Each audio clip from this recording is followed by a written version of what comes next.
നമസ്കാരം, JB ജംഗ്ഷനിലേക്ക് സ്വാഗതം. മലയാള സിനിമയ്ക്ക് പുതിയ അർത്ഥവും മാനവും നൽകിയ ആഷിഖ് അബു, റിമ കല്ലിങ്കൽ ഇവരായിരുന്നു കഴിഞ്ഞയാഴ്ച JB ജംഗ്ഷനിലെ അതിഥികൾ.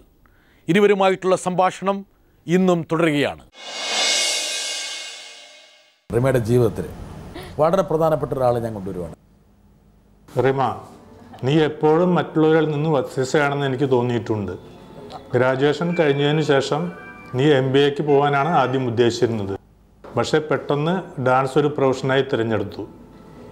അതുപോലെ മറ്റെല്ലാ കാര്യങ്ങളിലും ആ വ്യത്യസ്തത നീ പുലർത്തി.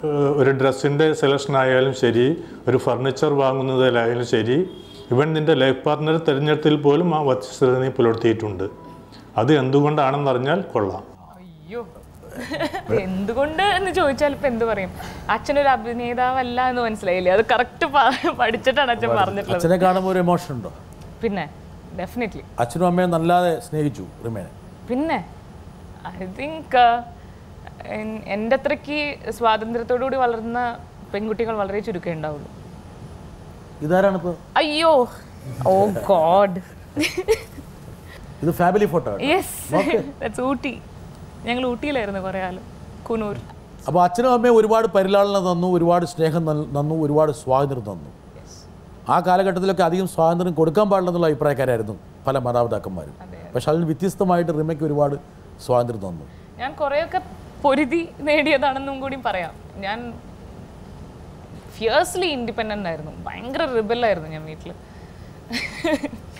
I was like that always. എനിക്ക് വ്യക്തമായ കാഴ്ചപ്പാടുകളുണ്ടായിരുന്നു. എനിക്ക് എങ്ങനെ മതി എന്ന് വളരെ വ്യക്തമായി അറിയായിരുന്നു. എനിക്ക് എഞ്ചിനീയറോ ഡോക്ടറോ ആവണ്ട. അച്ഛൻ എഞ്ചിനീയർ ആയിരുന്നു. അപ്പോൾ എഞ്ചിനീയറോ ഡോക്ടറോ ആവണ്ടെന്ന് എനിക്ക് വളരെ ചെറുപ്പത്തിലേ അറിയായിരുന്നു. ഒരു ആർട്ടിസ്റ്റ് ആവണം എന്നുള്ളത് ഒരു വലിയ ആഗ്രഹമായിരുന്നു. അത് കുറേ കാലമൊന്നും ഞാൻ പറഞ്ഞിരുന്നുമില്ല വീട്ടിൽ. ഐ മീൻ ഡാൻസൊക്കെ വളരെ എല്ലാ കൾച്ചറൽ ടീമിലൊക്കെ ഉണ്ടെങ്കിലും പറഞ്ഞിരുന്നില്ല. പക്ഷെ ഒരു ദിവസം ഇതുപോലെ MBA കോച്ചിങ്ങിന് പോയിട്ട് ഏർലി മോർണിംഗ് ക്ലാസ്സസ് ആയിരിക്കും ബാംഗ്ലൂർ. രണ്ടാമത്തെ ക്ലാസ്, ഒരു ക്ലാസ്സിൽ ഞാനിരുന്നത്. രണ്ടാമത്തെ ക്ലാസ്സിൽ നിന്ന് ഇറങ്ങിപ്പോന്ന് ഞാൻ നേരെ വീട്ടിൽ പോയി പറഞ്ഞു, I am becoming an artist, I want to be a dancer എന്ന് പറഞ്ഞ് അവിടെ നിന്ന് തുടങ്ങിയതാണ്. അവരുടെ പ്രതികരണം ഷോക്ക്ഡ്. ദേ വർ ഷോക്ക്ഡ്. ഒരുപാട് പേർക്ക് ഷോക്ക് കൊടുക്കുന്നുണ്ട്.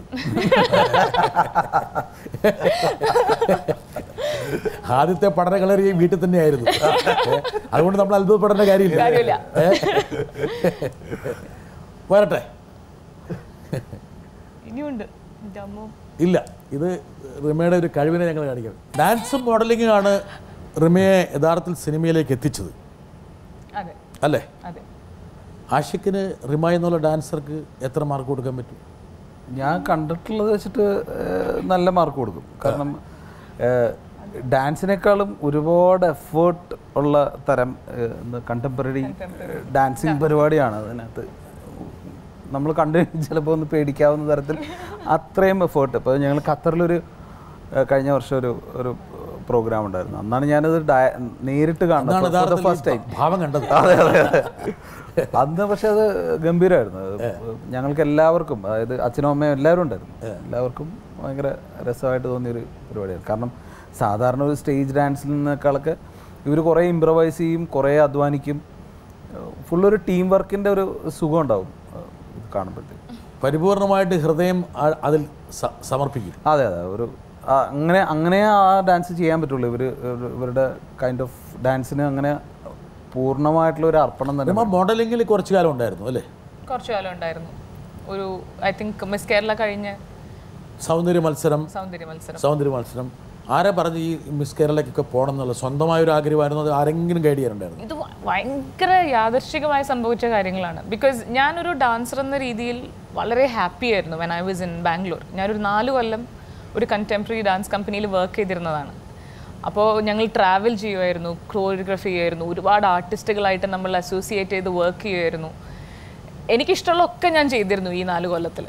പക്ഷേ നമുക്ക് ചില സമയത്ത് ഒരു we have hit A Plato, നമുക്ക് ഇനി വേറെ എന്തെങ്കിലും ചെയ്യാം എന്നൊക്കെ തോന്നുന്ന സമയത്താണ് ഇങ്ങനത്തെ കാര്യങ്ങൾ വന്നത്. അപ്പോൾ ആ സമയത്ത് ഒരു വിമ്മൻ്റെ പുറത്ത് ചെയ്തതാണ് മിസ് കേരളയൊക്കെ. ഇപ്പോഴും നിങ്ങൾ ഇംപ്രസാരിയോയിൽ ആരുടെ അടുത്ത് ചോദിച്ചാലും ഞാനായിരിക്കും അത് ഒട്ടും സീരിയസ് അല്ലാതെ അവിടെ കിടന്ന് വെറുതെ ഒരു രസത്തിന് ഒരു 7 days ഒരു ക്യാമ്പ് എന്നുള്ള രീതിയിൽ ഞാൻ അതിനെ കണ്ടിരുന്നുള്ളൂ.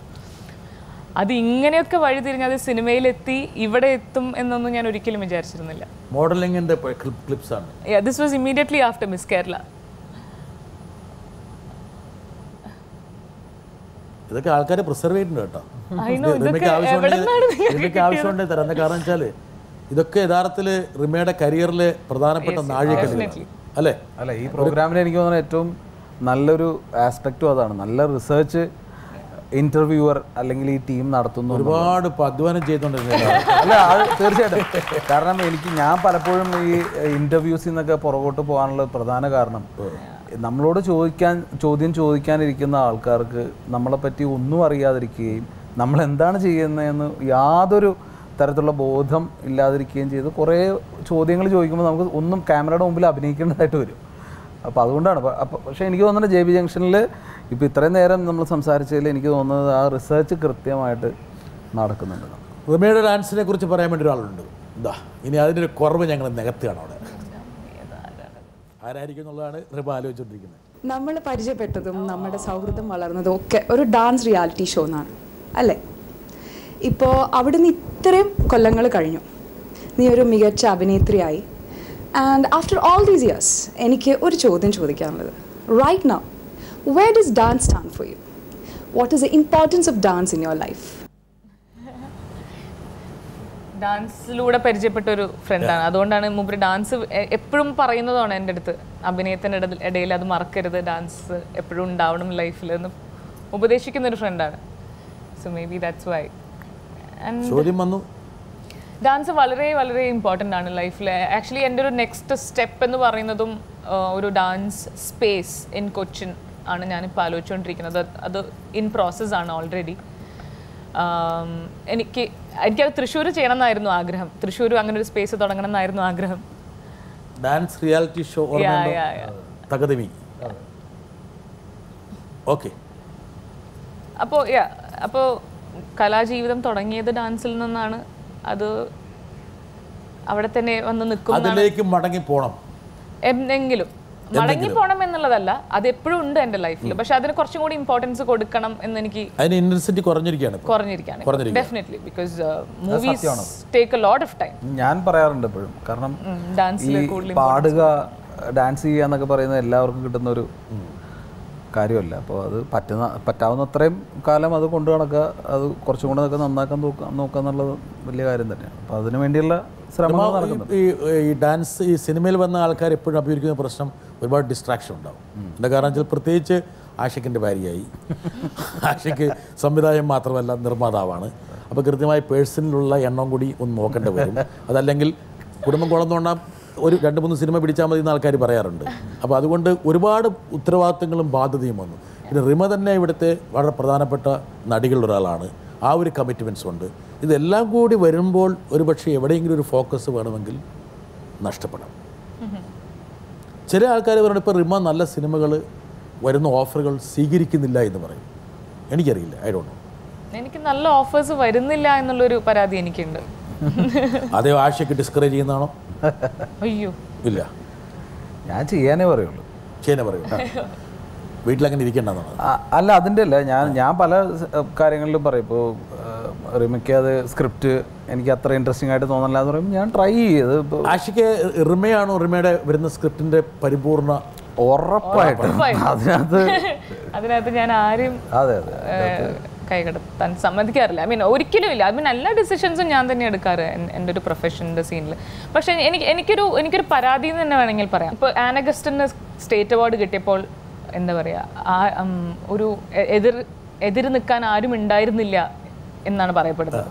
അപ്പോൾ സത്യമാണത്. എതിര് നിൽക്കാൻ എവിടെ റോൾസ് എവിടെയുണ്ട്? ഇത് അഭിനയിച്ച് ഫലിപ്പിക്കാൻ മാത്രം എന്തോരം റോൾസ് എവിടെയുണ്ട്? എനിക്ക് സത്യം പറഞ്ഞാൽ ഫഹദിനോടും അല്ലെങ്കിൽ എൻ്റെ മെയിൽ കൗണ്ടർ പാർട്സ്, എൻ്റെ ഒപ്പം നിൽക്കുന്ന മെയിൽ ആർട്ടിസ്റ്റിനോട് എനിക്ക് അസൂയ തോന്നാറുണ്ട്. ബിക്കോസ് അവർക്ക് 100-200 സ്ക്രിപ്റ്റ്സിൽ നിന്ന് അവർക്ക് ഒരു 10 സെലക്ട് ചെയ്യാൻ ഉണ്ട്. നമുക്കൊരു 10 സ്ക്രിപ്റ്റ്സിൽ നിന്ന് ഒരെണ്ണം സെലക്ട് ചെയ്യാനില്ല. ആക്ട്രസസിന് വളരെ ചുരുക്കം ചോയ്സസേ ഉള്ളൂ. Very very less. അതൊരു വലിയ വിഷമം തന്നെയാണ്. ഒരു പക്ഷേ റിമ കുറച്ചും കൂടി സെലക്റ്റീവ് ആയതാണോ, അതെയോ ഈ പറഞ്ഞ പോലെ റിമയുടെ മാനസിക അവസ്ഥയിലുണ്ടായിട്ടുള്ള മാറ്റമാണത്, എനിക്ക് ഇത്തരം സിനിമകൾ വേണ്ടതില്ല എന്നുള്ളതാണോ, അതെയോ നല്ല ഓഫറുകൾ വരാത്തതുകൊണ്ടാണോ? രണ്ടും വേണം സംഭവിച്ചേക്കാം ഒരേ സമയം. ഞാൻ പറയുന്നത് അങ്ങനത്തെ നല്ല സിനിമകളും നല്ല റോളുകളും മെയിൽ ആക്ടേഴ്സിന് ഉണ്ടാവുന്നുണ്ട്. ആഷിഖ് എടുത്ത പോലെ ഇപ്പം കോട്ടയം 22 പോലത്തുള്ള ഒരു സിനിമ ഇനി അടുത്ത കാലത്തൊന്നും ഒരുപക്ഷെ ആരും എടുക്കില്ല. ഫീമെയിൽ സെൻട്രിക് ആയിട്ടുള്ള ഒരു സിനിമയല്ല പറയുന്നത്. നമ്മൾ ഏതൊരു സിനിമയിലാകുമ്പോഴും അതിന് ഒരുപാട് ഉഗ്രൻ മെയിൽ ക്യാരക്ടേഴ്സ് ഉണ്ടാവും, നല്ല മെയിൽ ക്യാരക്ടേഴ്സ് ഉണ്ടാവും.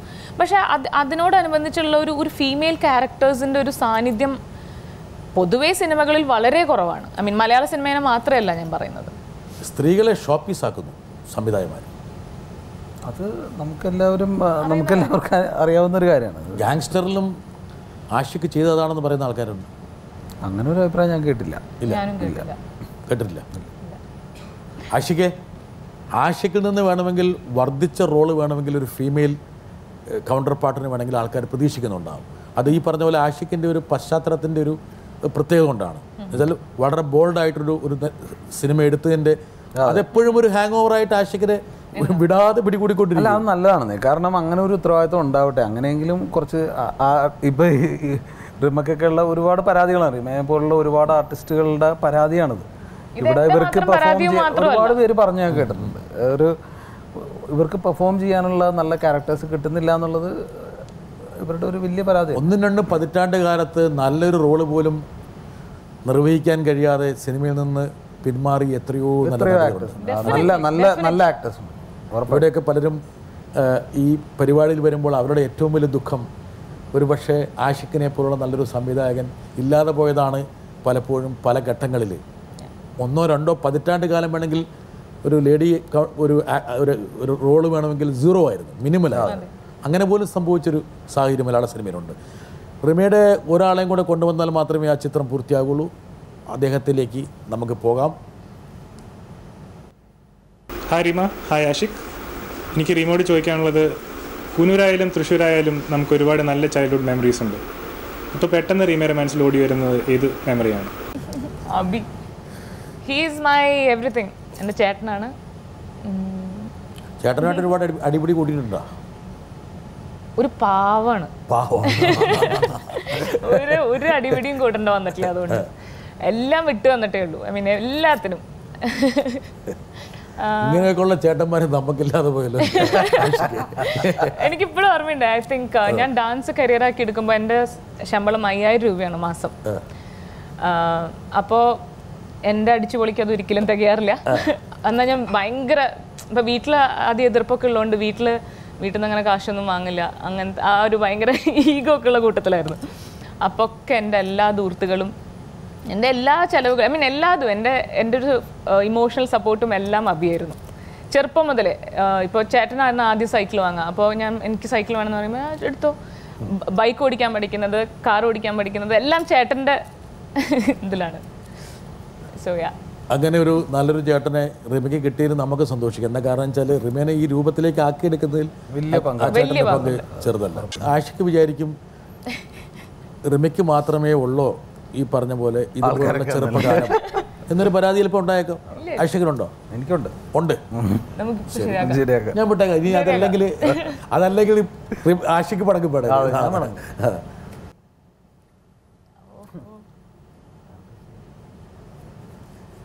ആഷിക്ക് ഇവിടെയാണ് പഠിച്ചതെന്ന് വരുത്തിയത്. സത്യം. കറക്റ്റല്ലേ? പഠിക്കാൻ പോയ സ്ഥലമാണത്. ആഷിക്കിൻ്റെ സ്കൂളാണത്. ഞാൻ കണ്ടിട്ടില്ല. എനിക്കറിയാം ഇതൊന്നും ഇവിടെ ഈ പരിപാടി വന്നേ കാണുള്ളൂ എന്ന് എനിക്കറിയാം. അതുകൊണ്ട് ഞാൻ റിമയോട് കൃത്യമായിട്ട് വരണമെന്ന് ഞാൻ പറഞ്ഞു. ഇനി ഒരു ബൈറ്റ് വരേണ്ട സമയമായി. ആഷിക്ക്, നമ്മൾ സർവീസ് സ്കൂളിൽ ഞാൻ 6ാം ക്ലാസ്സിലും നീ 5ലും പഠിക്കുന്ന സമയത്ത് ആ വർഷത്തെ ആനുവൽ എക്സാം എഴുതാതിരുന്നതും ആ റിസൾട്ട് വന്നു കഴിഞ്ഞപ്പോൾ നമ്മൾ രണ്ടുപേരും ആ ക്ലാസ്സിൽ പരാജയപ്പെട്ടതും അതിനെ തുടർന്നുണ്ടായിരുന്ന പ്രശ്നങ്ങളും എല്ലാം നീ ഇപ്പോൾ ഓർക്കുന്നുണ്ടാവുമല്ലോ. നീ ഇപ്പോൾ ആലോചിക്കുമ്പോൾ അതെന്ത് തോന്നുന്നു? അത് ഈ പ്രേക്ഷകർക്ക് വേണ്ടി ഒന്ന് പങ്കുവെക്കാമോ? റിമയ്ക്ക് ഒരു ചേട്ടനുണ്ട്, ഇവിടെ ആഷിക്കിന് ഒരു ചേട്ടനുണ്ട്. ഇതാണ് അനിയന്മാർ കൊടുക്കുന്ന പണി. ഇത് അമ്മ എനിക്ക് തന്ന പണി, ഇവിടെ ചേട്ടൻ അവിടെ. അതായത് സത്യമാണ്, ഞങ്ങൾ ഒരുമിച്ചാണ് തോറ്റിട്ടുള്ളതും ഒരുമിച്ചാണ് ജയിച്ചിട്ടുള്ളത്. അപ്പോൾ രണ്ടുപേരും നന്നായിട്ട് പഠിക്കരുത്, നന്നായിട്ട് പഠിക്കുമായിരുന്നു. അതായത് ഈ പറഞ്ഞ പോലെ തന്നെ അബി റിമയ്ക്കുള്ള പോലെ തന്നെ എനിക്കും എല്ലാ കാര്യത്തിനും, അതായത് സിനിമ ആനുവൽ എക്സാമിൻ്റെ സമയത്ത് ഈ തോറ്റത് എന്താണെന്ന് വെച്ച് കഴിഞ്ഞാൽ കണ്ടിന്യൂസ് ആയിട്ട് ഒരു മാസം സിനിമയ്ക്ക് പോയി. അപ്പോൾ അത് ഞാനും ഇതാണ് ആഷിക്ക് അങ്ങനെ ഇതെല്ലാം നശിപ്പിച്ചു പറയാൻ ധരിച്ചിരിക്കുകയാണ്. ഓക്കെ, തിരിച്ചു വരുന്നു. ഓക്കെ, അത് ഓർക്കുന്നുണ്ട്. അത് ഞാൻ പലപ്പോഴായിട്ട് ഞാൻ റിമയോടും എല്ലാവരോടും പറയാറുള്ളതാണ്. കാരണം എൻ്റെ എല്ലാ കാര്യങ്ങൾക്കും ജയിച്ചതും തോറ്റതും ഒരുമിച്ചാണ്. ഞാനും ആബിദും കൂടെയാണ് ഒരുമിച്ച് ആദ്യമായിട്ട് സ്കൂൾ പാർലമെൻ്ററി ഇതിന് മത്സരിക്കുന്നത്. ഒരേപോലെ തന്നെ ഞങ്ങൾ തോറ്റു ആദ്യത്തെ മത്സരം. പിന്നീട് ആബിദും സ്കൂൾ ലീഡറായിരുന്നു, ഞാനും സ്കൂൾ ലീഡറായിരുന്നു സർവീസ് സ്കൂളിൽ. അപ്പോൾ അങ്ങനെ ഒരുപാട് സിമിലാരിറ്റീസ് ഞങ്ങൾ തമ്മിലുണ്ട്. പിന്നീട് ആബിദ് ഇടയ്ക്ക് വെച്ച് വേറെ വഴിക്ക് പോയി, ഞാൻ മഹാരാജസിൽ നിന്ന് സിനിമയുടെ വഴിക്ക് പോയി. നമ്മൾ സിനിമയെ പിടിച്ചു നിന്നു എങ്ങനെയോ. അതല്ല, സ്കൂളിൽ തന്നെ പിന്നെ ഇത്ര ധൈര്യം ഉണ്ടാകാൻ സാധ്യതയില്ല. എന്താ കാരണം വെച്ചാൽ സിനിമ 5ാം ക്ലാസ്സിലൊക്കെ സിനിമ കണ്ടിട്ട് പരീക്ഷ തോക്കുന്ന വിദ്യാർത്ഥി എന്നൊക്കെ പറഞ്ഞാൽ റിമ നമുക്ക് സങ്കല്പിക്കാൻ പറ്റുമോ? അപ്പം തന്നെ എന്തോ DNA ഒരു സാധനം ഉണ്ട് അവിടെ. കറക്റ്റല്ലേ പറഞ്ഞത്? ഞാൻ തിരിഞ്ഞു നോക്കുമ്പോൾ എനിക്ക് തോന്നുന്നത് അതൊക്കെ കൊണ്ടായിരിക്കാം ഈ കണ്ടിന്യൂസ് ആയിട്ട് ആനുവൽ എക്സാമിന് വരെ ഞങ്ങൾ കട്ട് ചെയ്ത്. ഇത് ഈ പ്രാന്തിനെ കുറിച്ച് പറയാൻ വേണ്ടി ഒരാളെ ഞാൻ കൊണ്ടുവരുന്നുണ്ട്. ഇതാ വരട്ടെ. കുട്ടിക്കാലത്ത് നമ്മൾ ബന്ധുക്കളെല്ലാവരുമായിട്ട് കളിക്കുമ്പോൾ ഫിലിമും ബൾബൊക്കെ വെച്ചിട്ട് ഞങ്ങൾക്ക് സിനിമ കാണിച്ചു തരുമായിരുന്നു. അന്ന് ഞങ്ങൾക്കത് വലിയൊരു അത്ഭുതമായിരുന്നു. അന്ന് തൊട്ടേ ഞങ്ങളുടെ മനസ്സിൽ ഒരു ഫിലിം മേക്കർ ആകണമെന്നുള്ള ആഗ്രഹം ഉണ്ടായിരുന്നു. ഇന്ന് വരെ ഞങ്ങളത് ചോദിച്ചിട്ടില്ല. ഇതിലൂടെ അതൊന്ന് പറയാമോ? ഞാൻ ആദ്യമായിട്ടാണ് ഇവിടെ ഇങ്ങനെ സംസാരിക്കുന്നത്. ഞങ്ങളുടെ ഫുൾ ഫാമിലി ഇങ്ങനെയല്ല കേട്ടോ. ഇത് ക്യാമറയുടെ മുന്നിലാണ് ഇവരിങ്ങനെയൊക്കെ സംസാരിക്കുന്നത്. സംഭവം പറഞ്ഞത് ശരിയാണ്. ഈ ബൾബിലേക്ക് എങ്ങനെ സംസാരിക്കുക? അയ്യോ, ഇപ്പൊ എങ്ങനെ സംസാരിക്കുക? ഐ മീൻ എനിക്ക് ആഷിഖിന്റെ വീട്ടിൽ പോകാൻ ഭയങ്കര ഇഷ്ടമാണ്. ഒരു ഉത്സവം പോലെയാണ് അവിടെ. 4 പേരുണ്ട് ഇവര്. ഉമ്മച്ചി, വാപ്പച്ചി, ആബിദ് ക, പിന്നെ വൈഫ്, കുട്ടികള് 6 കുട്ടികള്. അയ്യോ ഭയങ്കര രസമാണ്. ബിക്കോസ് എൻ്റെ വീട്ടിലിപ്പോൾ പോകുമ്പോൾ അച്ഛനും അമ്മയും മാത്രമേ ഉണ്ടാവുള്ളൂ. ഏട്ടൻ ബാംഗ്ലൂരാണ്. അപ്പോൾ അച്ഛനമ്മയും ഇങ്ങോട്ട് വരും ഇപ്പോൾ എപ്പോഴും ഞങ്ങൾ. അപ്പോൾ ഒരു ഉത്സവം കൂടണമെങ്കിൽ ആഷിഖിനെ വീട്ടിൽ പോയാൽ മതി. മിനിമം 20 പേരുണ്ടാവും. നിങ്ങൾക്ക് ഒരു ഉത്സവം കൂടണം ആഗ്രഹം ഉണ്ടെങ്കിൽ ഉണ്ടാവും. നല്ല ഭക്ഷണം തരാം, നല്ല ഭക്ഷണം ഉണ്ടാവും. അപ്പം ഈ പെങ്ങൾക്ക് ചെറുപ്പകാലത്തുള്ളൊരു ഓർമ്മ ഈ ആഷിക്ക് അന്ന് തന്നെ ഈ നമ്പർ ഉണ്ടായിരുന്ന പറഞ്ഞത്. ഈ എനിക്ക് മാത്രമല്ല, എനിക്ക് തോന്നുന്നു എൻ്റെ കസിൻസിനൊക്കെ ഉണ്ടായിരുന്നു. കാരണം നമ്മൾ ഈ ബേസ് ബോർഡ്, ചെറിയ ബോർഡ് വെട്ടിയിട്ട് ഈ ഫിലിം വെക്കും, എന്നിട്ട് ഒരു മിറർ വെച്ചിട്ട് അടിക്കും. എന്നിട്ടൊരു ബൾബ് അതിൻ്റെ മുകളിൽ നിന്ന് അത് അടത്തി കളഞ്ഞതിനകത്ത് ഫുൾ വെള്ളം നിറച്ച് അത് കെട്ടി തൂക്കിയിടും. അപ്പോൾ അതൊരു മാഗ്നിഫിക്കേഷൻ വരും അതിന്. അതൊരു ലെൻസായിട്ട് വർക്ക് ചെയ്യുകയും അതൊരു വലിയ മതിലോട്ട് പ്രൊജക്റ്റ് ചെയ്യുകയും ചെയ്യും. അത് എനിക്ക് തോന്നുന്നു എല്ലാവരും ചെയ്യും. ആഷിക്ക് ഇപ്പോഴുള്ള പിള്ളേർ നല്ലൊരു ക്യാമറ തന്നെ മേടിക്കും. DSLR മേടിക്കാം. പണ്ട് നമ്മൾ ഒരുപാട് കുരുത്തക്കേട് ചെയ്തിട്ടുണ്ട് ഇതുപോലെ. പണ്ടൊരു പൊട്ടിയ ഫിലിം കഷ്ണത്തിന് വേണ്ടി എന്തെല്ലാം അടി ഉണ്ടായിട്ടുണ്ടാവും, ബഹളങ്ങളും യുദ്ധങ്ങളും. മാത്രമല്ല ബാലൻ കേദാരിങ്ങനെ വീണ്ടും ഇരിക്കുകയാണ്. എന്തിനാ ഇയാൾ ഇത്രയും ആലോചിച്ചിട്ടുണ്ട് ഈ ഫിലിമിന്റെ. നമ്മളെയൊക്കെ ഒരുപാട് എന്താ പറയുക, നമുക്ക് ഒരുപാട് വലിയ പ്രഹേളികയായിരുന്നു ഈ സിനിമ എന്ന് പറയുന്നത്. സത്യം. പക്ഷെ ഇന്ന് എത്ര ലളിതമായി എന്താണ് സിനിമ എന്നുള്ളത്. സിനിമ ഒരുപാട് അടുത്തോട്ട് വന്നു. എന്തായാലും ഇക്ക വന്നു, അനിയത്തി വന്നു, ഇനി വരേണ്ട ഒരാളുണ്ട്. വരട്ടെ. ഇത് ചെറിയ പണി അല്ലായിരിക്കും, നോക്കിയോട്ടെ. എന്നൊക്കെയാണെങ്കിൽ സാധാരണ എനിക്ക് പണി തരാറാണ് പറയുന്നത്. ആഷിക്കേ, നീ സ്കൂളിൽ പഠിച്ചുകൊണ്ടിരിക്കുന്ന സമയത്ത് ഒരിക്കൽ ഗേൾസ് ഹൈസ്കൂളിൽ 2 കുട്ടികൾ നിന്നെ അന്വേഷിച്ച് വീട്ടിൽ വന്നിരുന്നു. നീ അവർ വരുന്നതും കണ്ട് ഇറങ്ങി പുറകുവശത്ത് കൂടെ ഓടി. ഇതെന്തിനാണെന്ന് പറയാമോ? തന്നെ ഈ ഒരു പണി 58 പ്രാവശ്യം കേട്ടിട്ടുണ്ട്. ഇനി പറഞ്ഞു. അല്ല, അത് എന്തിനാണ് ഓടിയെന്നാണ് ചോദിച്ചിട്ടുള്ളത്. എനിക്ക് അറിയാവുന്ന ഒരു ഉത്തരം തന്നെയാണ്. പക്ഷെ അത് ജനം കൂടെ അറിയണം. അപ്പം അത് പേടിച്ചിട്ട് ഓടിയതാണ്. ഞാൻ 6ാം ക്ലാസ്സിൽ പഠിക്കുന്ന സമയത്ത് ഞങ്ങൾ ബോയ്സ് സ്കൂളാണ്. അപ്പോൾ ഗേൾസ് സ്കൂൾ വേറെയാണ്, ഗവൺമെൻറ് ഗേൾസ് ഹൈസ്കൂൾ. അപ്പോൾ ആ സമയത്ത് ഈ ഓരോ മീറ്റുകളൊക്കെ ഉണ്ടാവില്ല, ഈ അത്ലറ്റ് മീറ്റ്, അങ്ങനെയൊക്കെ ഞാൻ വോളണ്ടിയറായിട്ട് പോകും. ഞാൻ ഓട്ടത്തിനും ചാട്ടത്തിനൊന്നുമില്ല. വോളണ്ടിയർഷിപ്പും ഭക്ഷണം വിളമ്പാരം കേട്ട് പോകും. അപ്പം അങ്ങനെ പരിചയപ്പെട്ട 2 കുട്ടികളുണ്ടായിരുന്നു. അവരൊരിക്കലും ഇതേപോലെ ഒരു ഞായറാഴ്ച ഞങ്ങളുടെ വീട് അന്വേഷിച്ച് വന്നു, വെറുതെ കാണാൻ വേണ്ടി വന്നാൽ. അപ്പം ഇവർ പറഞ്ഞാൽ കണ്ടത് ഞാൻ ഓടിക്കളഞ്ഞു. കാരണം എന്തെങ്കിലും തെറ്റിദ്ധാരണ ഉണ്ടായാലോ പേടി. അതാണ് വളരെ കോൺഷ്യസ് ആയിരുന്നു, ഭയങ്കര കോൺഷ്യസ് ആയിരുന്നു. പക്ഷെ പിന്നീട് പെമ്പിളെ വരുമ്പോൾ ഒന്നും ഓടുന്നുണ്ടായിരുന്നില്ല. ഇല്ലല്ലേ, സത്യം പറഞ്ഞാൽ എനിക്ക് ഓടേണ്ട യാതൊരു കാര്യം ഉണ്ടായിരുന്നില്ല. ഉമ്മച്ചിക്കും അവരൊക്കെ ആയിട്ട് സംസാരിച്ച് അവർ ചായയൊക്കെ കുടിച്ചിട്ടൊക്കെയാണ് പോയത് തിരിച്ച്. അവർക്ക് വേറെ പ്രശ്നങ്ങളൊന്നും ഉണ്ടായില്ല. പക്ഷെ എൻ്റെ തോന്നലായിരുന്നു എന്തെങ്കിലും കുഴപ്പമുണ്ടാവുന്നു. നമ്മുടെ കയ്യിലിരിപ്പ് അങ്ങനെയായിരുന്നോ? അല്ല, കയ്യിലിരിപ്പിനൊന്നും ഒരു കുഴപ്പമുണ്ടായില്ല. അതിനുള്ള സമയവും അതിനുള്ള ധൈര്യമൊന്നും ഉണ്ടായിരുന്നില്ല. അത് റിമ വളരെ കറക്റ്റാണ്. അത് ഒരുപക്ഷെ ആഷിക്ക് കടന്നു പോയ ഒരു സാഹചര്യത്തിലൂടെ അല്പം മുമ്പാണെങ്കിലും അന്ന് ഇക്കാര്യത്തിൽ ഒരു ധൈര്യം ഉണ്ടാവില്ല.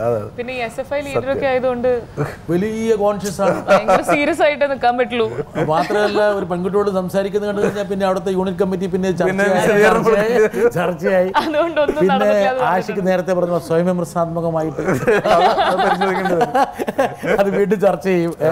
എനിക്കൊരു പാളിച്ച പറ്റി, ഇനി ഞാൻ തിരുത്തുന്നതാണ് എന്ന് പറഞ്ഞിട്ട് വീണ്ടും ആ പാളിച്ച വീണ്ടും പോയി ചെയ്യും. ഒരുപാട് പ്രശ്നങ്ങളുണ്ട്. ആഷിക്കിനെ രൂപപ്പെടുത്തൽ ഏറ്റവും കൂടുതൽ പങ്ക് വഹിച്ചത് മഹാരാജാസ് കോളേജാണ്. ഉറപ്പായിട്ടും ഇപ്പോഴും മഹാരാജാസും ആഷിക്കിൻ്റെ പേരിൽ അഭിമാനിക്കുന്നു, ആഷിക്കും മഹാരാജാസിൻ്റെ പേരിൽ അഭിമാനിക്കുന്നു. വരട്ടെ. 16 വർഷം മുമ്പ് ആഷിക്ക് എന്നോട് ചോദിച്ചൊരു ചോദ്യം തിരിച്ചു ചോദിക്കാൻ പോവുകയാണ്. അന്ന് ആഷിക്ക് മഹാരാജാസിലെ മാഗസിൻ എഡിറ്ററായിരുന്നു.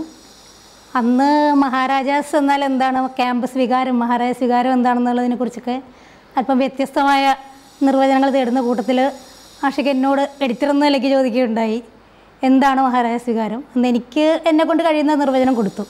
അപ്പോൾ ഇപ്പോൾ ഞാൻ ചോദിക്കുന്നത് എനിക്കറിയാനെന്നതിലുപരി മഹാരാജാസിലെ ഇന്നത്തെ കുട്ടികൾക്കും അതുപോലെ ക്യാമ്പസ് എന്തായിരിക്കണമെന്ന് സീരിയസ് ആയി ചിന്തിക്കുന്ന എല്ലാ ചെറുപ്പക്കാർക്കും അറിയാൻ വേണ്ടിയാണ്. ടീച്ചർ ആഷിക്കിന് ഒരുപാട് അവതാരം കണ്ടിട്ടുണ്ടാവും അല്ലേ?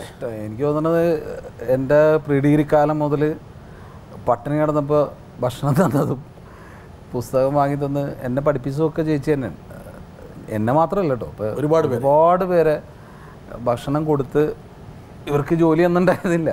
ചേച്ചി അന്ന് പുറത്തൊക്കെ പോയി ജോലി ചെയ്യണ സമയത്തും കോളേജിൽ വന്ന് അന്ന് കാശൊന്നുമില്ലല്ലോ, ഭക്ഷണത്തിനുള്ള പൈസയും പഠിപ്പിക്കാനും. ഇപ്പം ഞാൻ MA പാസ്സായി ശരിക്കും ചേച്ചിയുടെയൊക്കെ കഴിവുകൊണ്ടാണെന്ന് പറയാം. കാരണം അത്ര അധികം നിർബന്ധവും പുസ്തകം വാങ്ങാറില്ല. അപ്പോൾ പുസ്തകം വാങ്ങിത്തരികയും ഒക്കെ ചെയ്തിട്ടുള്ളതാണ്. അപ്പോൾ ഞാൻ എൻ്റെ മാഗസീനിൽ ചേച്ചിയുടെ ഇൻ്റർവ്യൂവിന് ഞങ്ങൾ ചേച്ചീനോട് ചോദിച്ചതാണ്, എന്താണ് ഈ സ്പിരിറ്റ്, എന്താണ് മഹാരാജാസ് കോളേജ് എന്ന് പറയുമ്പോൾ തന്നെ അവിടെ പഠിച്ച ആൾക്കാർക്ക് ഉണ്ടാകുന്ന ഒരു സ്പിരിറ്റ് എന്താണെന്നുള്ളത്.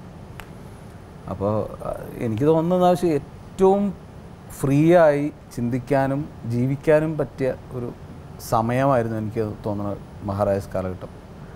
അതുകൊണ്ട് തന്നെ നമുക്ക് ഇഷ്ടമുള്ള വഴിക്ക് നീങ്ങാം, ഇതിനെക്കുറിച്ച് നിർഭയമായിട്ട് എന്തും ആലോചിക്കാം, എന്തും പ്രവർത്തിക്കാം, ഏത് തരത്തിലുള്ള പ്രവർത്തനങ്ങളിലും ഏർപ്പെടാം. ഞാനൊക്കെ ഒരുപാട് ക്ലാസ് ക്യാമ്പയിനുകൾ ചെയ്തിട്ടുണ്ട്. അന്നൊക്കെ ഒരുപാട് ഡിസ്കഷനുകൾ അവിടെ ഉണ്ടായിരുന്നു. ഞാൻ പഠിച്ച കാലത്തേക്കാളും വളരെ ആക്റ്റീവായിരുന്ന ഒരു ഭൂതകാലമുണ്ട് മഹാരാജാസ് കോളേജ്. അതായത് ഞങ്ങൾക്ക് സങ്കല്പിക്കാൻ പറ്റാത്ത രീതിയിലുള്ള. പക്ഷെ അതിൻ്റെയൊക്കെ അവസാന ഘട്ടത്തിൽ വന്നൊരാളെന്നുള്ള നിലയ്ക്കാണ്. ഇതായിരുന്നോ മാഗസിൻ എഡിറ്റർ ആഷിഖ് അബു? അതെ, ആണ്. റിമി പടം കണ്ടിട്ടുണ്ട്? ഒരുപക്ഷെ കേരളത്തിൻ്റെ ക്യാമ്പസുകളിലെ അന്നുണ്ടായിരുന്ന ആ പ്രവർത്തന സ്വാതന്ത്ര്യം എനിക്കൊന്ന് ഞാൻ കേരളത്തിൻ്റെ വെളിയിൽ ഒരുപാട് കാലം ജോലി ചെയ്തിട്ടുള്ളതുകൊണ്ട് പറയുകയാണ്. അവിടെയുള്ള കോളേജിലെ വിദ്യാർത്ഥികളോട് സംസാരിച്ച് കഴിഞ്ഞാൽ അവർക്കൊന്നും മനസ്സിലാവില്ല. ഇങ്ങനത്തെ ഒരു വേണമെങ്കിൽ റിമയ്ക്ക് തന്നെ മനസ്സിലാവാൻ പറ്റില്ല. അതായത് ഇതൊക്കെ അവിടെ ഒരാളും കൊണ്ട് ഇരിപ്പുണ്ടല്ലോ, മമ്മൂക്ക ഇരിപ്പുണ്ട് അവിടെ. ഇതാണ് ബെസ്റ്റ് മാഗസിൻ എഡിറ്ററുള്ള അവാർഡ് ആഷിഖിന് കിട്ടി. അതൊരു വഴിത്തിരിവായിരുന്നു. തീർച്ചയായിട്ടും അത് നല്ലൊരു വഴിത്തിരിവായിരുന്നു. ഞാൻ ആദ്യമായിട്ട് മമ്മൂക്കനെ കാണണം അവിടെ വെച്ചിട്ടാണ്. അന്ന് മമ്മൂക്ക പറഞ്ഞത് ആഷിഖ് ഒരു വലിയ മാധ്യമ പ്രവർത്തനമായിട്ട് മാറട്ടെ ഭാവിയിൽ എന്നാണ്. പക്ഷെ അത് സംഭവിച്ചില്ല. മാധ്യമ ലോകത്തിന് ഉള്ളൊരു നഷ്ടമാണ് മുതൽക്കൂട്ടാണോ? മുതൽക്കൂട്ട് തന്നെ. ഞാൻ ഇങ്ങോട്ട് വരായിരുന്നു. എന്തായാലും സിനിമയ്ക്ക് ഇങ്ങോട്ട് വരായിരുന്നാണ്. അല്ല, ഇങ്ങോട്ട് വരായിരുന്നു നന്നായിന്ന് പറയാം. കാരണം എനിക്ക് കാര്യമായിട്ടൊന്നും ചെയ്യാനില്ലാത്ത പറയാൻ പറ്റില്ല ആഷിഖ്. എന്താ കാരണം എന്ന് വെച്ചാൽ രണ്ടും ഒരു പക്ഷേ ഇന്ന് ഇത് തമ്മിലുള്ള ആ വേർതിരിവില്ലാതാകുകയാണ്. ഇതൊരു മീഡിയ എൻ്റർടൈൻമെൻറ്റ് എന്നുള്ളൊരു പൊതുവായിട്ടുള്ളൊരു സംശയമായിട്ട് മാറുക. എന്തായാലും ആഷിക്ക് വരായിരുന്നു നന്നായി. എന്താ വെച്ചാൽ മലയാള സിനിമയ്ക്ക് ആഷിക്കിനെ കിട്ടില്ലായിരുന്നു, നഷ്ടപ്പെടുമായിരുന്നു. വരട്ടെ. ആഷിക്കിൽ എനിക്ക് തോന്നിയിട്ടുള്ള ഒരു പ്രധാന ഗുണം, നമ്മൾ സംഘടനാ തലത്തിലാണെങ്കിലും യൂണിയൻ തലത്തിലാണെങ്കിലും ഒരു വിശദീകരണം ചോദിക്കുകയാണെങ്കിൽ അതിൻ്റെ രണ്ടാമതൊരു ചോദ്യം ചോദിക്കാൻ പറ്റാത്ത രീതിയിൽ വളരെ വ്യക്തമായ വിശദീകരണമായിരിക്കും ആഷിക്ക് തന്നിരിക്കുന്നത്. ആഷിക്കിൻ്റെ ഈ ഗുണം ആഷിക്കിൻ്റെ സിനിമാ കരിയറിൽ എത്രമാത്രം ഗുണകരമായി വന്നിട്ടുണ്ട് എന്നാണ് എനിക്കറിയേണ്ടത്. സനൽ എൻ്റെ നേതാവായിരുന്നു ആ സമയത്ത്. അപ്പോൾ സനൽ ഈ പറഞ്ഞ കാര്യം കറക്റ്റാണ്. കാരണം കമ്മിറ്റികളിലൊക്കെ പലപ്പോഴും വിശദീകരണം ചോദിക്കുമ്പോൾ വളരെ ക്ലിയർ ആയിട്ട് ഞാൻ മറുപടി കൊടുക്കും, ആധികാരികമായിട്ട് പറയും. വളരെ ക്ലിയർ ആയിട്ട്. അത് ചിലപ്പോൾ അബദ്ധമായിരിക്കാം, പക്ഷേ എൻ്റെ ക്ലാരിറ്റി ഉണ്ടാവും. അവർക്കൊരു സെറ്റുമായിരിക്കാം. രണ്ടാമത് ആലോചിക്കാൻ ഒരു സമയം കൊടുക്കില്ല. പിന്നെ ഒരു 2 മാസം കഴിഞ്ഞായിരിക്കും. അത് സനൽ പറഞ്ഞത് കറക്റ്റാണ്. സനൽ സെൻറ്റ് ആൽബർട്ട്സിലായിരുന്നു, ഞാൻ മഹാരാജസിലായിരുന്നു. പക്ഷേ സംഘടനാ തലത്തിൽ ഒരു പെരിഫറൽ ലോജിക്ക് അവിടെ വർക്കൗട്ട് ചെയ്യും. അല്ല, അത് മനഃപൂർവ്വമല്ല. എനിക്ക് ശരിയെന്ന് ആ സമയത്ത് തോന്നുന്ന കാര്യം വളരെ ഓപ്പണായിട്ട് അപ്പം പറയും, യുക്തിഭദ്രമായിട്ട് അവതരിപ്പിക്കും. അത്രേ ഉള്ളൂ. റിമ, ഇതൊക്കെ ഈ ഗുണങ്ങളൊക്കെ എപ്പോഴും കാത്തു സൂക്ഷിക്കുന്നുണ്ടോ? എല്ലാം ഓക്കെയാണ്. പറഞ്ഞ് പറ്റിച്ച് കളയും. അതാണ് ഇതിന്റെ പരിപാടി. അതായത് കറക്റ്റായിട്ട് ഇന്നാണ് കാര്യങ്ങൾ, ഇതാണ് സംഭവം എന്ന് പറയുമ്പോൾ നമുക്ക് തന്നെ ബോധ്യപ്പെട്ടു, നമുക്കൊരു കൺഫ്യൂഷനും ഇല്ല. പലപ്പോഴും നമുക്ക് ഇതിന്റെ പൂർണ്ണ അർത്ഥത്തിൽ ഈ കാര്യങ്ങളൊക്കെ അന്വേഷിച്ച് കണ്ടുപിടിക്കാനുള്ള സമയം ഉണ്ടാവാറില്ല. കാരണം ഒരു കമ്മിറ്റിയിൽ പെട്ടെന്ന് ഒരാൾ കയറി ഇരുന്നിട്ട് ഒരു ചോദ്യം ചോദിക്കുമ്പോൾ എനിക്കൊന്ന് പഠിക്കാൻ സമയം വേണമെന്ന് പറയണ്ട. അപ്പം അതുകൊണ്ട് തന്നെ പലപ്പോഴും അങ്ങനെ സംഭവിച്ചു. എസ്റ്റബറായിട്ടൊരു ലോജിക്ക് വർക്കൗട്ട് ചെയ്യും. അതെ, വരട്ടെ.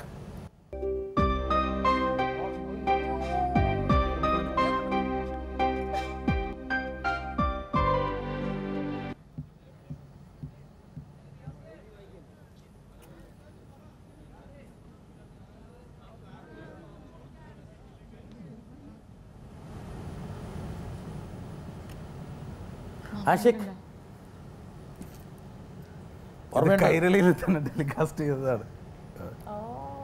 ഇതന്ന് ചെയർമാൻ പ്രത്യേകം പറഞ്ഞിട്ട് സൗജന്യമായി ടെലികാസ്റ്റ് ചെയ്തതാണ്. അത് ഞാൻ എല്ലാ സ്ഥലത്തും പറയാറുണ്ട്. സ്ലോട്ട് ഫീ മേടിച്ചിട്ടില്ല. ഇല്ല, അത് ഞങ്ങൾ മേടിക്കായിരുന്നു പറഞ്ഞ ബോധപൂർവ്വം. എന്നെ കാരണം വെച്ചാൽ അതിങ്ങനെ കൂടി കൂടി കൂടി കൂടി കൂടി വരട്ടെ എന്നൊരു പ്രത്യേക ഘട്ടം എത്തുമ്പോൾ ഞങ്ങൾക്ക് മേടിക്കും. അങ്ങനെ ഒരു ഈ സ്ലോട്ട് ഫീ ഒരു സിനിമയുടെ റെമ്യൂണറേഷനുമായിട്ട് ബന്ധപ്പെടട്ടെ, അതിന്റെ സാറ്റലൈറ്റ് റൈറ്റുമായിട്ട് അവിടം വരെ എത്തിച്ചിട്ട് ഒരു സിനിമ ആശിക്കുന്നു ഞങ്ങൾ മേടിക്കും. റിമ നോട്ട് ചെയ്യണം കേട്ടോ. ഇതൊക്കെ ഞാൻ റിമയും കൊണ്ട് എടുക്കുന്നതെന്ന് വെച്ചാൽ ഇതൊക്കെ എഴുതി റെക്കോർഡ് ചെയ്യാൻ വേണ്ടിയാണ്. ഇവിടെയാണ് മമ്മൂട്ടി മുമ്പോട്ട് വരുന്നത്. അതെ, ഇപ്പോൾ ആ മാഗസിൻ എഡിറ്റർ കാലഘട്ടത്തിന് ശേഷമാണ് ഞങ്ങളിങ്ങനെ, എൻ്റെ അങ്കിൾ തന്നെയാണ് ഇത് പ്രൊഡ്യൂസ് ചെയ്തത്. അപ്പോൾ 10-12 ദിവസത്തോളം ഷൂട്ട് ചെയ്തു. അതൊക്കെ ഒരു ആഗ്രഹത്തിൻ്റെ പുറത്ത് ചെയ്തതാണ്. പക്ഷേ ഇത് ചെയ്ത് കഴിഞ്ഞതിന് ശേഷം ഇത് എന്ത് ചെയ്യുമെന്ന് അറിയില്ല. അങ്ങനെ മമ്മൂക്ക അബാദിൽ താമസിക്കുകയാണ്. അപ്പോൾ ഞാൻ ഇടയ്ക്കിടയ്ക്ക് ഇങ്ങനെ അബാദിൽ ലാൻഡ് ലൈനിലേക്ക് വിളിക്കും. ഒരു ദിവസം രാത്രി മമ്മൂക്കനെ കിട്ടി. ഞാൻ പറഞ്ഞു ഇങ്ങനെ മഹാരാജ് കോളേജിൽ നിന്നാണ് അന്നൊരു മാഗസിൻ അവാർഡിന് വന്നപ്പോൾ കണ്ട്. എന്താന്ന് ഞാൻ ഒരു കാസറ്റ് ഏൽപ്പിക്കാം, ഒന്ന് കണ്ടു നോക്കൂ എന്ന് പറഞ്ഞു. സാധനം കൊടുക്കുമെന്ന് പറഞ്ഞു. അങ്ങനെ മമ്മൂക്ക അത് കാണുകയും കൈരളിയിലത് ഫ്രീ ആയിട്ട് അത് ഞാൻ പ്രത്യേകിച്ച് ഊന്നിനോട് ഞാൻ പറഞ്ഞിട്ടുണ്ട്. ടെലികാസ്റ്റ് ഫീ അത് മമ്മൂക്ക തന്നെ അത് ഇനീഷ്യേറ്റീവ് എടുത്തത്. ഒന്നാമത്തെ കാര്യം മമ്മൂക്ക തന്നെ പഠിച്ച ക്യാമ്പസാണ്. പിന്നെ 99 എന്തോ ആണ്, 99-2000 ആ സമയത്താണ് നടക്കുന്നത്. അപ്പോൾ ആ സമയത്ത് ഒരു ക്യാമ്പസ് ഫിലിം എന്ന് പറയുന്നത് വളരെ അപൂർവമാണ്. വളരെ അപൂർവമായിരുന്നു. അന്ന് ഇല്ലാന്ന് തന്നെ പറയാം. ഇന്നൊക്കെ എല്ലാ ക്യാമ്പസുകളിലും സിനിമയുടെ ഒരു എന്താ പറയണ്ടേ വർണ്ണക്കാഴ്ചയാണ്. അപ്പോൾ ഇന്ന് എല്ലാവരും സിനിമ എടുത്തുകൊണ്ടിരിക്കുകയാണ്. അതെ, മാറി. പഞ്ചായത്ത് കമ്മിറ്റി സിനിമ എടുക്കുന്നു, വില്ലേജ് കമ്മിറ്റി സിനിമ എടുക്കുന്നു. അതെ, കുറേ കൂടെ ജനകീയമായി സിനിമ കുറവ് കൊണ്ട് ജനകീയമായി. ഇവിടെ നിന്നാണ് ഡാഡി കൂടിലേക്കുള്ളൊരു പോക്ക്. അതെ, വരട്ടെ.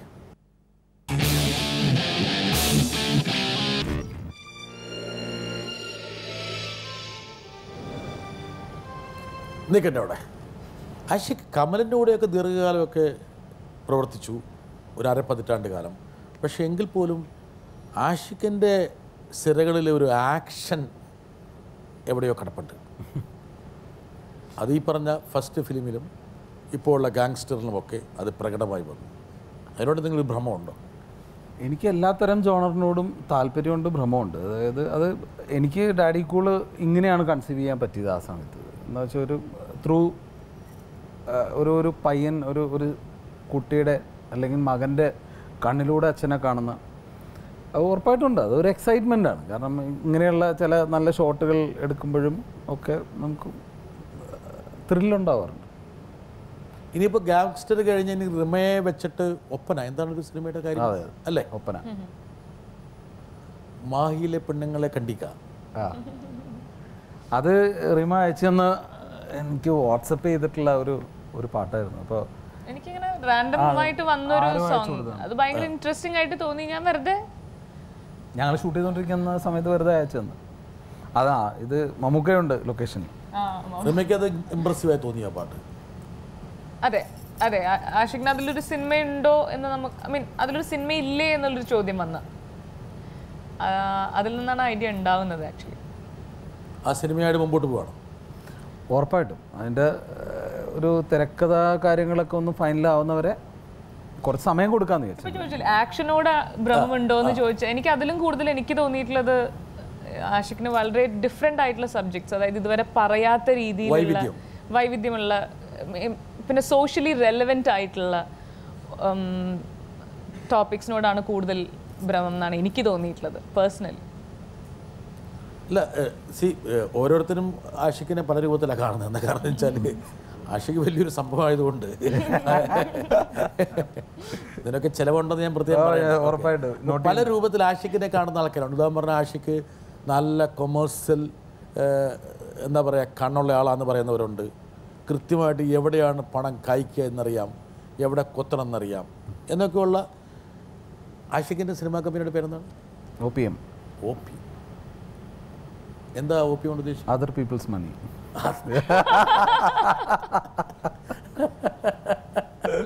ഓ അത് ശരി.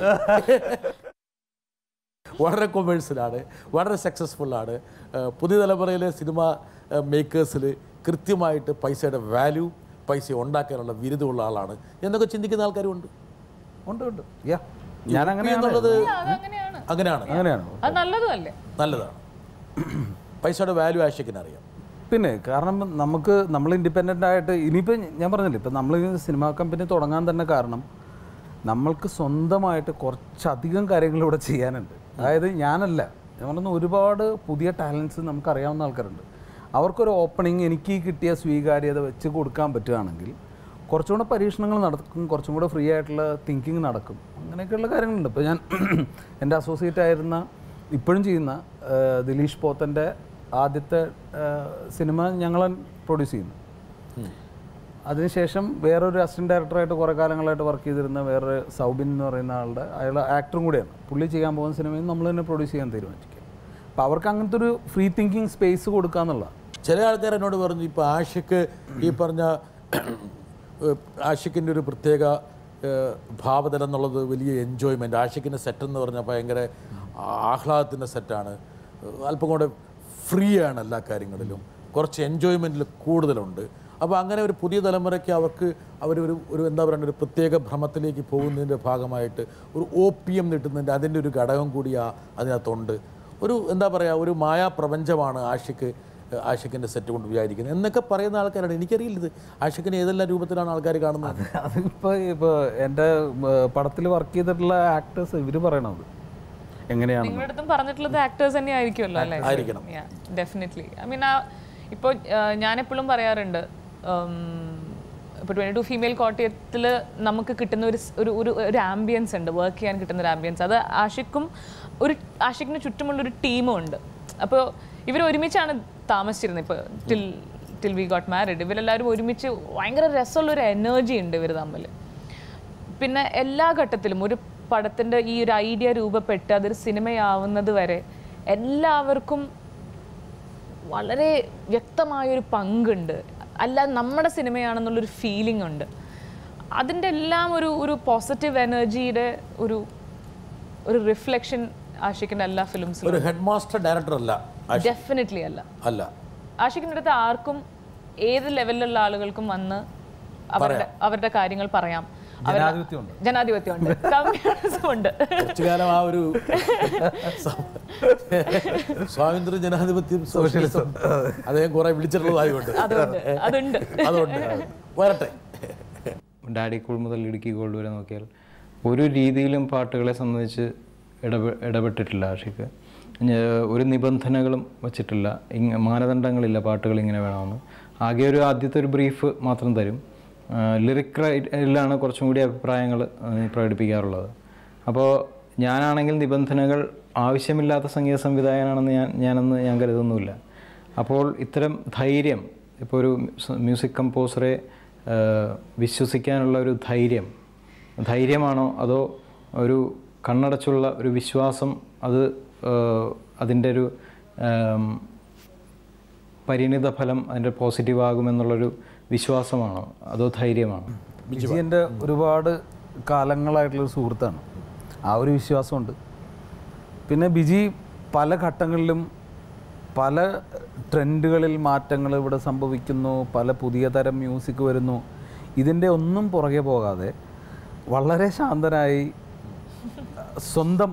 സ്വന്തം നിലപാടും സ്വന്തം സംഗീതവും മുറുകെ പിടിച്ചിട്ടുള്ള ഒരാളാണ് ഞാൻ മനസ്സിലാക്കിയെടുത്തോളം. അപ്പം അതുകൊണ്ട് തന്നെ ബിജി നല്ല ലിസണറാണ്. അപ്പം നമ്മൾ പറയുന്ന കാര്യങ്ങൾ കൃത്യമായി കേട്ടുകൊണ്ടിരിക്കുന്ന ഒരാളാണ്.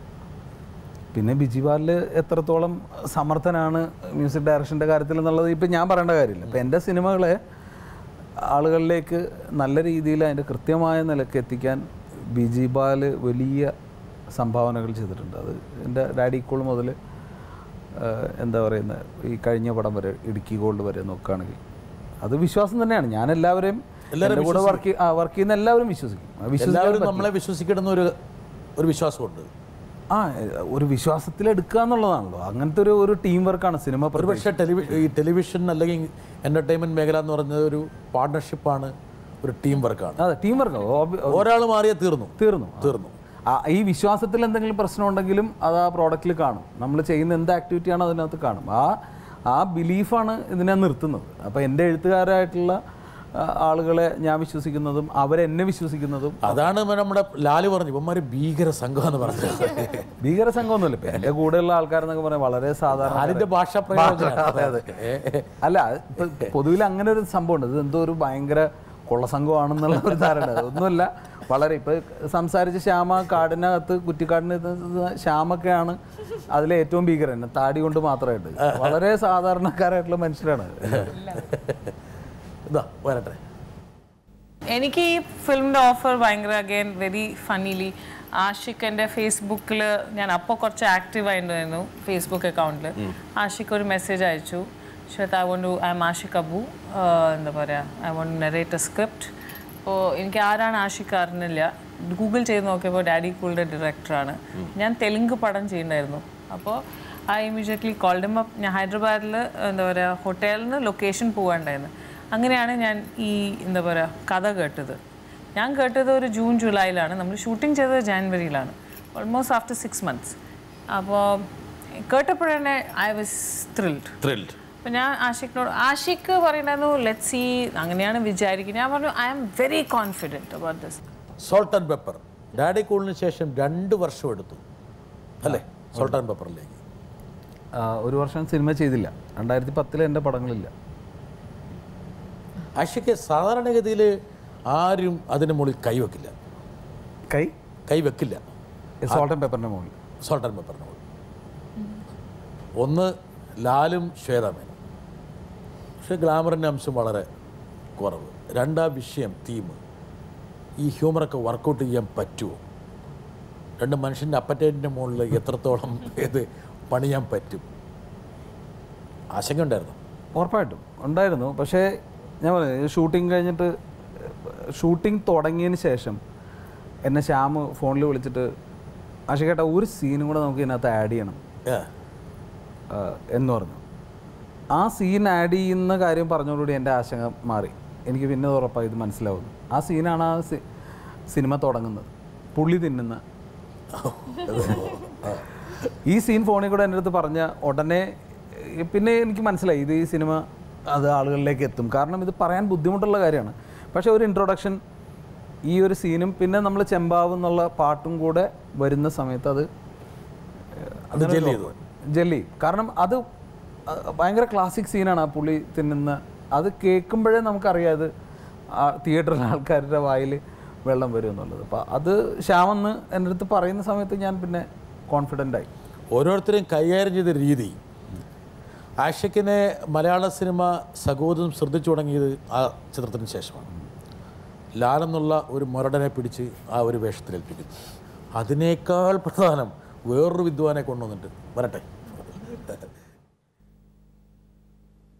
വില്ലനായിട്ടും തല്ലുകൊണ്ടും ഇടി കൂടിയൊക്കെ നടന്ന നമ്മളെ താങ്കളുടെ ഡാഡി കൂൾ എന്നുള്ള സിനിമയിലാണ് ആദ്യമായിട്ട് കുറച്ചൊരു ഹ്യൂമർ കലർന്നൊരു വേഷം കൈകാര്യം ചെയ്യാനായിട്ട് നമ്മളെ വിളിച്ചത്.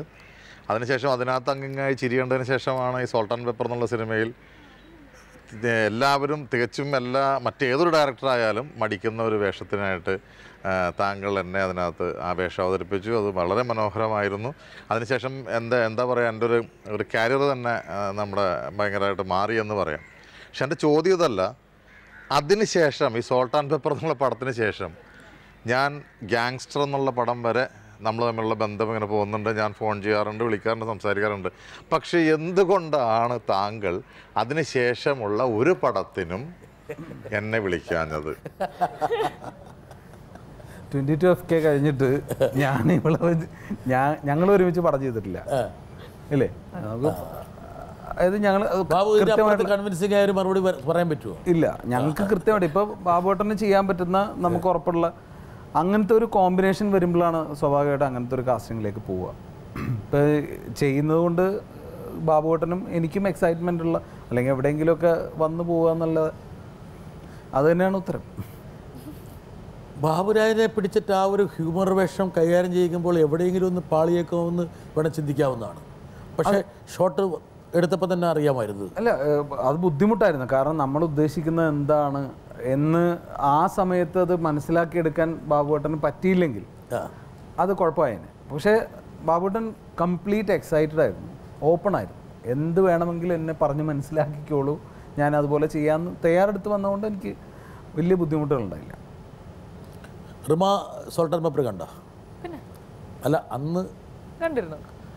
ഇന്ന് കണ്ടതുപോലെയല്ല, അന്നത്തെ കാഴ്ച ഫേവറേറ്റ് ആണ്. എനിക്ക് ഇടുക്കി ഗോൾഡാണ് ഏറ്റവും ഇഷ്ടം ആഷിഖിൻ്റെ മൂവീസിൽ. പക്ഷേ സോൾട്ട് ആൻഡ് പെപ്പർ കണ്ടിട്ട് ഞാൻ ട്വിറ്ററിൽ ഭയങ്കര ആക്റ്റീവായിരുന്നു ആ സമയത്ത്. ഞാൻ വളരെ ആക്റ്റീവായി ഞാൻ അതിനെക്കുറിച്ച് പ്രൊമോട്ട് ചെയ്തിരുന്നു. ആ സിനിമയ്ക്ക് ഒരുപാട് പ്രൊപ്പഗേഷൻ റീമ കൊടുത്തിട്ടുണ്ടാവും. ഞാനത് പറഞ്ഞിട്ടുണ്ട്. അതിനെ ചില റീമേക്ക് ചെയ്തിട്ടില്ല എന്നുള്ളതാണ് റിമ അതിനകത്ത് നിന്ന് പറയുന്നത്. യഥാർത്ഥത്തിൽ സോൾട്ട് ആൻഡ് പെപ്പറിനെ സോൾട്ട് ആൻഡ് പെപ്പർ ആക്കിയത് ഇങ്ങനെ ഒരുപാട് ആൾക്കാർ ഈ പറഞ്ഞ മാധ്യമങ്ങളിലൂടെ നടത്തിയ ഈ പറഞ്ഞ മൗത്ത് പബ്ലിസിറ്റി അതിൽ ഒരുപാട് ഉറപ്പായിട്ടും. ഈ ഒരു സിനിമയിൽ കാസ്റ്റ് ചെയ്തതിന് ശേഷം പിന്നീട് വേറെ സിനിമയിൽ വരുന്നില്ല, അങ്ങനെയൊക്കെയുള്ള ആൾക്കാർക്ക് പല പരാതികളുണ്ടാവും, നടന്മാർക്ക് അല്ലേ? സ്വാഭാവികമായിട്ടും അവർ പ്രതീക്ഷിക്കുന്ന ഇത്രയും കംഫർട്ടബിളായിട്ട് വർക്ക് ചെയ്തിട്ട് അടുത്തൊരു പ്രോജക്റ്റ് വരുമ്പോൾ എന്തുകൊണ്ട് ഞങ്ങളെ പരിഗണിക്കുന്നില്ല? ഇത് ബാബുര് തമാശയ്ക്ക് പറഞ്ഞതാണ്. പക്ഷെ തമാശക്കിടയിൽ ഒരു കാര്യം ഇല്ലാതെ എനിക്ക് തോന്നുന്നുണ്ട്. പുള്ളിക്ക് ആഗ്രഹമുണ്ട് എന്തായാലും. ഇടയ്ക്ക് എന്നോട് പറയാറുണ്ട്, നമുക്കൊരു ഒരുമിച്ചൊരു പടം ചെയ്യണം, എന്തെങ്കിലുമൊക്കെ ഉണ്ടെങ്കിൽ എന്നെ വിളിക്കണം. അത് സ്നേഹം കൊണ്ടാണ്.